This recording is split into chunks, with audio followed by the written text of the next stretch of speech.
We're going to pick up here talking about chapter 24 on the lymphatic system.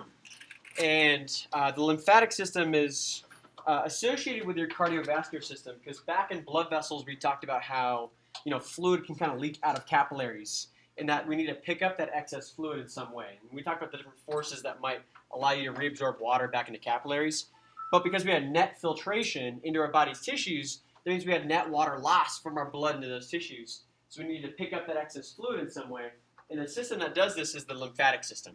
So one of the functions of lymph is to pick up that excess fluid in your tissues and then bring that back to your cardiovascular system. Now, what this means is a series of vessels. We'll talk about this. And it's also very intimately associated with your immune system. If you guys remember the lymphocytes from all the different types of leukocytes, lymphocytes are abundant throughout the lymphatic system, hence the name. So we'll talk about some of those. So in chapter 24, we'll talk about the functions of lymph, the structure of lymph and lymph vessels. We'll talk about some of the major lymphatic cells and the functions of each, and some accessory and other lymphatic structures. So in terms of functions of the lymphatic system, it returns excess interstitial fluid back to your bloodstream, and it transports lipids and lipid-soluble substances. So it turns out, and we'll learn about this later on in the digestive system, but when you absorb lipids, like fats, fatty acids, cholesterol, steroids, things that are in lipid-soluble vitamins like vitamin A, D, E, and K, those are actually absorbed straight into lymph rather than into your bloodstream. So that lipid-soluble substances are first absorbed in the lymphatic system and then later returned back into the bloodstream. Now, we know that our lymphatic system is also very intimately associated with our immune system because we have lots of different leukocytes inside of lymph and lymphatic vessels. And some of these are involved with recognizing foreign antigens. So if you guys remember going back to blood typing, how we talked about how your erythrocytes had certain antigens on their cell surface, like A, B, or Rh, right? Now, an antigen is just like a cell marker. What this means, though, is that you can experience foreign antigens. Like if you had type O blood, A or B would be a foreign antigen. And so we have special types of immune cells that recognize foreign antigens, not just on blood type, but like antigens on bacterial cells, even other foreign human cells, or just foreign debris. All those can have antigens which can stimulate an immune response.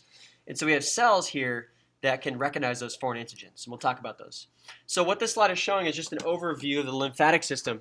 And it's a series of very tiny vessels all throughout your body, except for bone and teeth. And these vessels all converge towards the heart, kind of like venous return. So remember how we talked about veins bring blood back to the heart? Lymphatic vessels bring lymph back towards the heart. Except the difference here is these lymphatic vessels don't drain directly into the heart itself. They drain into the subclavian veins. So all of your lymphatic vessels drain right at the juncture of your jugular and subclavian veins, right at that little corner there. And so that's where lymph is dumped back into the bloodstream. So what's in lymph? Well, it's excess interstitial fluid. And if you think about what's interstitial fluid, well, it's basically like filtered blood plasma. So you're going to find a lot of water, some ions, very little protein, not a lot of protein, some. And you might find some wastes in there as well, things that would need to be eliminated from your tissues, or even infection, right? So you talk about how when you have infection, lymph nodes might get swollen.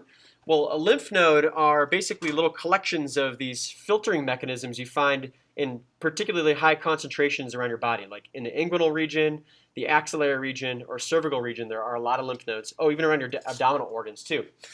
And so the way that lymph gets back towards the heart is similar to venous return. Do you guys remember how we returned venous blood back to our heart? Like, how does venous blood get back to the heart? Through the respiratory pump. Yeah, skeletal pump and respiratory pump. Good. So it's the squeezing of tissues, like by muscle contraction, that can help force lymph back towards the heart. And it's also the whole respiration, ventilation, breathing also helps draw lymph towards your thoracic cavity. And then what prevented backflow in veins? Valves. One-way valves. And guess what? We have one-way valves in lymphatic vessels too. So its flow is very, very similar to venous return back to the heart. Now, what happens here, you guys, is that these lymph capillaries pick up excess interstitial fluid or excess tissue fluid, as well as solutes in that fluid, and they help bring that back to the bloodstream. So what happens is as that interstitial fluid gets forced into a lymphatic vessel, once interstitial fluid's in a lymphatic vessel, then it's technically now lymph. That's when the definition changes. So once the fluid's in a lymph vessel, now it's lymph. Okay? But maybe 1 second prior, it was interstitial fluid. We define it on where this fluid's located. So if it's in the tissue but not in a lymphatic vessel, it's interstitial fluid. But if it's in a lymphatic vessel, which you find in tissues, then it's called lymph. And what do you find in lymph? Well, a lot of water, some small ions, not a lot of protein. You shouldn't find a whole lot of red blood cells either because those shouldn't be leaking out of capillaries. But you will find a lot of lymphocytes and other types of leukocytes that are involved in your immune response. Now, eventually, you guys, all these little lymph capillaries converge into lymph vessels. Lymph vessels converge into lymph trunks, and then lymph trunks converge into lymph ducts. So just kind of like with veins, how we had, venules that converge into medium and small and medium-sized veins, and then small and medium-sized veins converge into large veins. Well, some of your largest lymphatic vessels we call lymph ducts, and these things are so large, they're about the width of a thumb. That's how much lymph is in there, and they drain right into the subclavian veins. But it's a very low-pressure system, so typically these lymph vessels and ducts and trunks are going to be kind of collapsed, right? They're not going to have a whole lot of structure to them, kind of like a vein as well. The walls of these are very thin, so they won't have much appearance to them. Now, eventually lymph is returned back into bloodstream, where once lymph mixes back with blood, what do you guys think it now that we call lymph once it's back in blood? Blood plasma. Blood plasma, yeah. So you could be inclined to say interstitial fluid because blood is a tissue, but the specific name for interstitial fluid we find in blood is blood plasma, right? So once that lymph gets returned back into the bloodstream, then it's technically now plasma again, okay? So you can see that all cycles, right? So you go from blood plasma into interstitial fluid to lymph back into blood plasma. So it's this whole cyclical pattern here of fluid flow. And the smallest of your lymphatic vessels we call lymph capillaries. Lymph capillaries, like the capillaries of your blood vessels, are about 1 cell layer thick. So they're very, very thin. They're going to have a little bit of a basement membrane there. And these lymph capillaries, they resemble blood capillaries because they're simple squamous epithelium. They're 1 cell layer thick. However, the difference here is these lymph capillaries are closed-end tubes. So the end of the tube is closed-ended. Okay? And they also have a one-way valve. That way, lymph can get forced into the lymph capillary, but if it tries to leave, the valve shuts. And the one-way valve is basically just an overlap of cells. That's it. So it's pretty cool. So what does this look like then? Well, if we see here, you guys, in green, for whatever reason, they always show lymph as being green, right? It's kind of like the icky, oozy part of your, boogery part of your cardiovascular system. But I think the reason why they do that is that you think about it as being associated with your immune system, and your immune system helps fight infection. Infection might be kind of green, so that's maybe why they picked this color. But in the body, lymph vessels won't look green. They're gonna be pretty clear actually. So what we see here is this closed-end tube right here, and it has these little flaps or one-way valves. So what happens is that due to things like interstitial fluid hydrostatic pressure, fluid then can get forced into a lymph capillary through this one-way valve, but it can't flow backwards because these little flaps prevent backflow. And that way lymph has a unidirectional flow. Now, which way did blood flow? From high to low pressure. You got it. So what this means then is if lymph is flowing into a lymph capillary, you must need higher pressure in the tissue and lower pressure in the lymph capillary. And that is the case. Because what happens, you guys, is that due to skeletal muscle pump and respiratory pumps, because you're continually drawing that lymph back to your bloodstream, it keeps the pressure inside of your lymphatic vessels lower with respect to the surrounding tissue. And so this keeps the whole thing flowing because, like blood, lymph will flow from high to low pressure. Or when you form lymph, interstitial fluid will flow from high pressure to low pressure inside of a lymph capillary. So it kind of gets sucked into there, right? There's sort of a vacuum there. We talk about pressure gradients, that's what a vacuum is, so it's kind of cool. Now, these lymph capillaries are really abundant, you guys. I mean, they're about as abundant as your blood capillaries. And everywhere you find a blood capillary, pretty much you're going to find a lymph capillary as well. Except there's 2 places you don't find them in the human body. Bones and teeth don't have lymph capillaries. Your textbook might say that your brain also doesn't have lymph capillaries either. But it was recently discovered about like 4 years ago that the brain actually does have lymph. We call it the lymphatic system. It's a new branch of the lymphatic system that was recently discovered. So they're going to have to rewrite textbooks because they just discovered an anatomical feature in the human body, which is actually pretty cool. You think we know everything about the human body already, but there's still much to be discovered. So then where else would you find capillaries in the body then? What do you guys think? Yeah, lungs are going to have lymph capillaries. Good. Liver.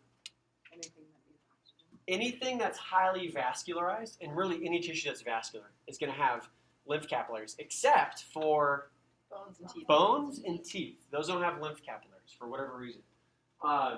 Now, what happens here, you guys, is that lymph then gets drawn up into those capillaries, and eventually, from distal to proximal back towards the heart. And it's all about fluid flow or differences in pressure.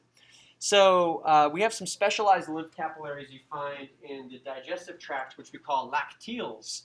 So later on, we'll come back to this and talk about how in the small intestine, we have these little finger-like projections called villi, and each villus has its own lacteal, and lacteals are the lymph capillaries where lipids get absorbed into. So if you're absorbing fats, fatty acids, cholesterol, steroids, or any fat-soluble vitamins like D, E, A, and K, those get directly absorbed into lymph, specifically the lacteals of your small intestine. Now, fatty lymph is actually called chyle. No joke, you guys. Chyle, but it's spelled with CH, right? So chyle with a CH. So it's kind of like, it's spelled like child, but it's pronounced Kyle. So later on in other classes, you guys will talk about like chylothorax, which basically means the accumulation of fatty lymph in the thoracic cavity. But fatty lymph, we call it chyle. And what I mean by fatty lymph is just basically lipids that have been dissolved in the lymphatic system. Now, these lymph capillaries converge to form lymph vessels. Lymph vessels have a similar structure to arterioles and venules. You're still going to find a tunica intima, a media, externa. And the walls of these are very thin, but there's going to be a wide lumen. And these lymph vessels have one-way valves as well. Just like veins had valves, our lymph vessels also have one-way valves, which are made of basically the same thing. So going back to veins, you guys, what was the venous valve made of? Good, tunica intima, right? And tunica intima is a simple squamous epithelium. And so basically it's just a little flap of cells that stick together. That's it. That's the valve here. It's just a little flap of cells. But it's a one-way system. So that lymph should only flow in one direction, which is with those valves. And if it tries to flow back, the valves will close and it prevents backflow of lymph. So we have two different types of lymph vessels. We have afferent and efferent lymph vessels. Afferent, if you guys remember going back to the nervous system, meant towards the nervous system. And then efferent meant away from the nervous system, right? But now this is a different system. So if we have an afferent lymphatic vessel, it's bringing lymph to a lymph node. And we have an efferent lymphatic vessel, it's bringing lymph away from a lymph node. Okay. So, but in terms of the direction, you guys, it's all still towards the heart. It's just that before a lymph node, we call them afferent lymphatic vessels. After the lymph node, we call it efferent, away from the lymphatic node. So the function of these lymph nodes, you guys, is to basically function like a filter. These lymph nodes are big old pools of lymph, and in those pools, you find a lot of lymphatic cells, and they clean up lymph along the way. That way, if you have an infection somewhere, and those bacteria might end up in your lymphatic system, this is why your lymph nodes get swollen, because now you're mounting an immune response. You get inflammation of the lymph nodes, which in part also helps stimulate more cells to be produced and help to fight that infection, right? So one thing that's important to note then, you guys, is that if you're finding lymph nodes swollen in a particular area, like let's say the axillary area, if you're finding swollen lymph nodes in the armpit or axilla, where are the lymph nodes in this armpit receiving lymph from? The arm, right? So distal to those lymph nodes. So what that means is if you find that someone has swollen lymph nodes in the axilla armpit, that could suggest infection somewhere downstream of that, right? Or distal, like the arm or upper thorax, somewhere in that area. Because those lymph nodes are associated with flow from that particular region. How about if someone had swollen cervical lymph nodes like on their neck? Respiratory infection or sinus. Yeah, you're going to expect it's probably an infection somewhere above or superior to those lymph nodes, right? Because it's draining lymph away from the head and neck. So you're right, sinus infection, upper respiratory tract infection, some kind of infection in the head and neck. Okay, good. So, yeah, go ahead. If you had an ear infection, could it also Definitely. open your neck because of the eustachian tube? Yeah, definitely. And but the thing about the lymph nodes in your cervical region is it's draining all the lymph from your head and neck. So if you're talking about a head structure, it could involve cervical lymph nodes. But that also makes it difficult to really identify where the source of infection is. You know, someone might have swollen cervical lymph nodes, but you still don't necessarily know where the infection is. You don't know if it's an ear infection, upper respiratory tract infection, both, right? So you can't really differentiate that way because these lymph nodes receive lymph from pretty wide body areas, you know. So what this slide here is showing you guys is basically a lymphatic vessel, and you can see that there's this series of interlocking chambers with these valves that prevent backflow of lymph. That way, lymph can move in a unidirectional manner, like in one way, which is back towards the heart. And what's cool is that this lymph is actually cleaned up along the way. So do you guys think that lymph flows quickly or slowly? Slowly, yeah, exactly. But not too slow. Do you guys remember how much interstitial fluid we formed every day? In 24 hours, how much interstitial? Yeah, 3 liters or so of interstitial fluid you create every day, which means the lymphatic system needs to return that fluid back to your bloodstream. So it's fairly quick, but obviously nowhere near the scale of like your cardiac output, right? So we call it kind of a slower system. Now, if you think about infection too, if you had bacteria in lymph, would you want that lymph to get back to your bloodstream quickly? No, exactly. So what's nice is that due to the fact that lymph also flows slowly, it gives your immune system time to clean up infection along the way. So eventually those lymphatic vessels converge to form trunks. And the lymphatic trunks drain lymph from specific body areas. Okay, so that the jugular trunks drain lymph from the head and neck. Subclavian trunks drain lymph from the upper limbs, breast region, and superficial thoracic wall. The bronchiomediastinal trunks drain lymph from the deep thoracic structures like your lungs and your heart. The intestinal trunks here drain lymph from the intestines, so most abdominal structures. And the lumbar trunks drain lymph from your lower limbs. So where would lymph back up if someone had a blockage in the right jugular trunk? The right jugular trunk. The right side of the head and neck, right? How about if someone had a blockage in the left subclavian trunk? Yeah, it's like distal to that, right? So left arm, right? Or left kind of breast region or superficial thorax. What if someone had a blockage in like the right lumbar trunk? You guys see swelling in the right leg, right? Good. So, and it can happen, you guys. There are things that can block your lymphatic vessels. Tumors can block them either internally or externally. You know, you might have cells that are dividing within a lymphatic vessel and they can block a trunk or capillary or, you know, a duct. External compression from a tumor or some other source of inflammation. Other things that can block lymphatic trunks, you guys, could be things like emboli, so fat, air, clots, like blood clots. Even like big old masses of bacteria. If you have a really bad infection, sometimes so much bacteria can end up in your lymphatic system. These bacterial cells start all clumping together and it can form a big mass that blocks a lymphatic trunk. I know. Or parasites. There are a lot of parasites that love to live in lymph. How weird is that though, right? Because what do you find in lymph? A lot of immune cells, right? What an odd place to hide if you're a parasite. Well, what you also find in lymphatic trunks are a lot of nutrients. So parasites, for whatever reason, love to live in lymphatic vessels. So we'll talk about one later, you guys, called the filarial worm. It's a parasitic worm that's transmitted by mosquitoes, you know, like in warmer climates. You're not going to find it here in the U.S., luckily. But if you're bitten by a mosquito with this filarial worm, it causes filariasis, which is also known as elephantiasis. So you guys ever heard of that, elephantiasis, where like someone's entire limb might be swollen, like 5 times its normal size? So we'll see a little bit of that later. But it's due to the blockage of these lymphatic trunks. So the trunks eventually all converge into ducts. So what you see down here, you guys, so by the way, here's the, actually let me go on the slide here. Here's the thoracic cavity, and they've removed the lungs and heart and everything else. You can just see the thoracic wall. So you're looking at the posterior thoracic wall here. This is the respiratory diaphragm, and then just inferior to that, we have the abdominal cavity. So it turns out that everything that's below the respiratory diaphragm is drained by the intestinal trunks and the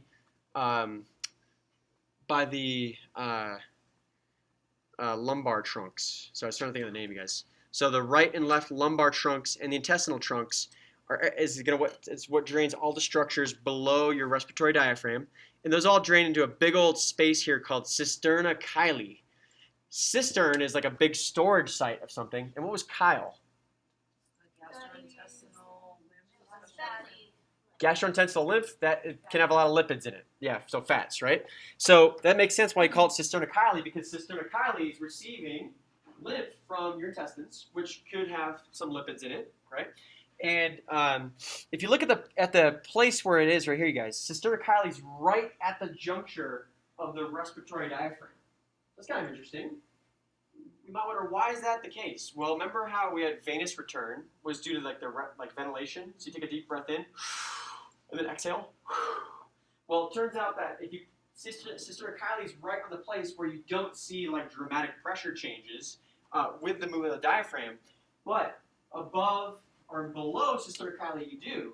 So this is actually going to be a place where you can find low pressure, and it's going to help draw lymph distally up towards cisterna chyli, and then when the diaphragm relaxes, it actually helps force lymph back up towards your heart, which is interesting. So cisterna chyli here then is what drains all the lymph from your lumbar trunks and intestinal trunks. That's where it all converges, right here. Then above that, or superior to that, all of this here is called the thoracic duct. So the thoracic duct goes all the way up the thoracic vertebrae here, just back behind the heart, and then it eventually wraps around above the clavicle and then drains right here at the juncture of the left subclavian vein and the left jugular vein, right where those meet. That's going to be the thoracic duct. So what this means here, you guys, is that if the thoracic duct is receiving lymph from cisterna chyli, what's the thoracic duct draining then? Well, if you look here, everything from the thorax here, right, especially the left side of the thorax, everything that's below the respiratory diaphragm, all that's drained by the thoracic duct. In fact, if you go look up here and you see where the thoracic duct enters the juncture of the subclavian vein and jugular vein, you'll see that the jugular trunk and subclavian trunk also converge right into that. So what this means then is that the left side of the face, your left arm, and left thoracic region, as well as everything below your respiratory diaphragm, all of that is drained by the thoracic duct. But what about the right side? Well, the right side is drained by the right lymphatic duct, and the right lymphatic duct drains lymph from the right side of your head and neck, the right upper appendage, and your right thorax. So what does this look like then? Well, right here, you guys. So what this guy is showing here are the color-coded regions where lymph is drained. So in dark green, like it's kind of like a forest green or something, I don't know. This is all of the structures that are drained by your right lymphatic duct. So if you get a right lymphatic duct blockage, where's lymph going to back up? At your right arm. Right upper appendage. The right side of your head and neck. Only the right side of your head and neck and your right thoracic region. That's it. So how interesting would that look if someone had their right lymphatic duct blocked? They would have lymph backing up into the tissues, and that only the right side of the face and neck would swell. So it means that half of the lips wouldn't be swollen, other half of the lips would, right? Including the right side of the face. The entire right arm would be swollen, and the right thoracic wall would be swollen. Because those are the regions that are drained by a right lymphatic duct. And then if the thoracic duct were blocked, everything else, right? Because the thoracic duct receives lymph from everything below the respiratory diaphragm, so abdominal cavity and lower appendages, your entire left upper appendage, the left thoracic wall, and the left side of your face and neck. So it's kind of interesting here, guys. This is a place where you find asymmetry in the body, right? For most things we've talked about so far, everything was symmetrical, right? You had a right humerus and a left humerus. Okay? you had a right zygomatic bone and a left zygomatic bone. And you should find a mirror image on either side. This is a place in the body where it's not a mirror image. There's asymmetry. So you actually find that on the right side, it's different than the left. So they're not superimposable along each other. And this is due to development. Like embryologically, when these lymphatic vessels are developing, there's a point where asymmetry develops, where it's not the same on the right side versus the left, so that things look different on the right versus the left. So it's kind of interesting. So what if someone had their thoracic duct blocked? Where would you find lymph backing up into? Everything, except for your right side of your face and your right. That's a good way to put it. Yeah, I like the way you're thinking, because it kind of keeps it more basic, right? More simple. So if the thoracic duct were blocked, then everything would have lymph backing up, other than your right side of your face, right side of your face, arm, and your right thoracic cavity. Right neck, right upper appendage, and right thoracic wall. You got it. Everything else, thoracic duct is drained by everything else. That is weird, isn't it? Now here's the thing, you guys, is that it's very unlikely that thoracic duct would be the thing that gets blocked, okay? Because it's so large. Chances are it's going to be a smaller lymph structure elsewhere that gets blocked. You know, like maybe just one of the subclavian trunks, right? Or one of the bronchiomediastinal trunks, or one of the lumbar trunks. Because they're smaller and they're more likely to have something lodge in there. So it's kind of interesting. Now, these lymphatic ducts, we got two main ones, you guys. We have the right lymphatic duct and the left lymphatic duct. So just to summarize again, what did the right lymphatic duct drain again? The right side of your face. Right side of your face and neck. Your Right upper appendage. Upper appendage. And your right thoracic. Right thoracic cavity, or right thoracic wall, too. Good.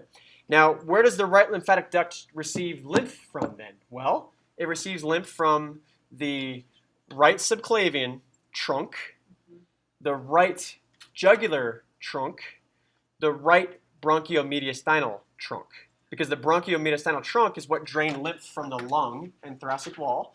It is the jugular trunk that drained lymph from the head and neck, and it's the subclavian trunk that drains lymph from the upper appendage, right? So it's those three trunks that converge to form right lymphatic duct.